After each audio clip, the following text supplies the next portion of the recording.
जनन के नेता हमारे राज्यसभा सांसद डॉक्टर किरोड़ीलाल मीणा जी से आग्रह करता हूं कि वो आए और संबोधित करें, और एक बार जोरदार के साथ माननीय डॉक्टर साहब का स्वागत।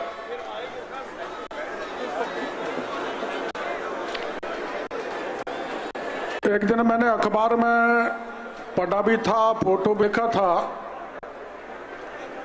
आपने भी देखा होगा। मैं भी मंत्री रहा हूं, मुख्यमंत्री के निवास पर बहुत बार गया हूं, लेकिन गहलोत साहब के मुख्यमंत्री निवास पर एक पैर में कील घुस गई। अब कील कहां से आती है पता नहीं। कील इसलिए घुसी कि उस दिन केंद्र के हाईकमान ने, कांग्रेस के ने पायलट साहब को भी बुलाया था, गहलोत साहब को भी बुलाया था। कील घुस गई तो एसएमएस में गए तो खड़गे जी का बयान और फोन वीडियो आपने देखा होगा कि गहलोत साहब अब तो इस पट्टे को खोलो। लेकिन अभी आप देखते होंगे गहलोत साहब के दूसरे पैर में भी पट्टा बंध गया, और पट्टे को आप ढंग से देखना, कभी कोई कील लगती है तो एक पैर में ही लगती है, दो में नहीं लग सकती। एक पे पट्टा बंध रहा है पाजामे पर, पाजामे के ऊपर पट्टा कभी नहीं बनता। लेकिन यह कीर्तिमान स्थापित करने का काम अशोक गहलोत ने किया है। अब आप राजस्थान के सारे कार्यकर्ता आज इसलिए आए हैं कि नहीं सहेगा राजस्थान। कैसे सहे? देश में कहीं पर भी कभी भी ऐसा नहीं हुआ होगा कि शासन सचिवालय में, योजना भवन में गहलोत की अलमीरा करोड़ रुपए उगले, सोना उगले, और केवल एक डिप्टी डायरेक्टर को गिरफ्तार करके इतिश्री कर दी जाए। गहलोत साहब सुन लो, ये भारतीय जनता पार्टी आपको सहन बर्दाश्त करने वाली नहीं है। आईटी के मामले में 5,000 करोड़ का घोटाला गहलोत साहब की सरकार ने किया है, जिसमें गहलोत साहब खुद शामिल हैं। यहां जल शक्ति मंत्री बैठे हैं गजेंद्र जी, इन्होंने राजस्थान को केंद्र से 30,000 करोड़ रुपए दिया। 30,000 करोड़, 20,000 करोड़ के टेंडर में घोटाला हुआ। आपको जानकारी है कि वो टेंडर जब मामला उठा तो निरस्त करने पड़े, इसलिए कि उसमें घोटाला था। और 2 फर्म तो ऐसी थी जिनके पास अनुभव प्रमाण पत्र नहीं था, और उनको 900 करोड़ का काम दे दिया।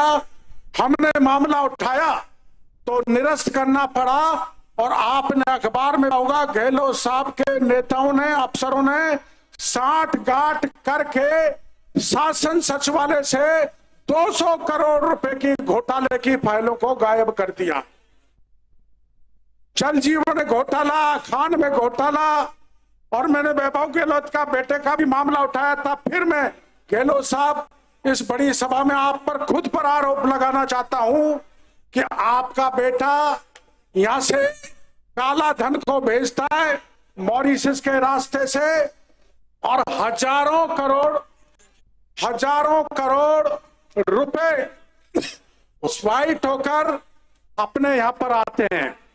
और बेरोजगारों के साथ जो अन्याय हुआ है वो आप जानते हैं। राजस्थान में 67 लाख बच्चों ने परीक्षा में भाग लिया। 10 परीक्षा के पेपर आंदोलन के कारण नष्ट करने पड़े। लेकिन गहलोत साहब, मैं आपको पूछना चाहता हूं कि वहां पर लिखा हुआ डीपी जारौली का बयान कि राजनीतिक संरक्षण में कराया गया पेपर लीक, ये डीपी जारौली का बयान है। तो राजनेता कौन कौन है जिन्होंने पेपर लीक किया, उन पे आज तक शिकंजा क्यों नहीं कसा? शिकंजा करना तो, कसना तो दूर की बात, उल्टी डीपी जारौली को क्लीन चिट दे दी। एसओजी ने आज तक उसको पूछा तक नहीं। आरपीएससी का मामला उठाया गया, हमने कहा आरपीएससी से पेपर लीक हुआ है। और आपको पता है आरपीएससी के बाबूलाल कटारा तो भीतर हैं, लेकिन चेयरमैन बाहर हैं। मुख्यमंत्री की कृपा है, चेयरमैन जेल में नहीं जा सकता। इसलिए चाहे किसानों पर अत्याचार हुआ, किसानों ने आत्महत्या की और 20,000 किसानों को कुड़ के नोटिस दिए हैं। किसान परेशान है और महिला दलितों पर सर्वाधिक अत्याचार हुआ है। आपको पता है, अरुण सिंह जी गए थे, एक धरना हमने दिया था। एक दलित युवती को रात के 1:30 बजे उठाया गया, उसके साथ रेप किया गया, उसके गोली चलाई गई, गोली से नहीं मरी तो उस पर तेजाब डाला और तेजाब से भी नहीं मरी तो उसको एक कुएं में डाल दिया। गहलोत साहब, ये दलितों पर अत्याचार हो रहा है।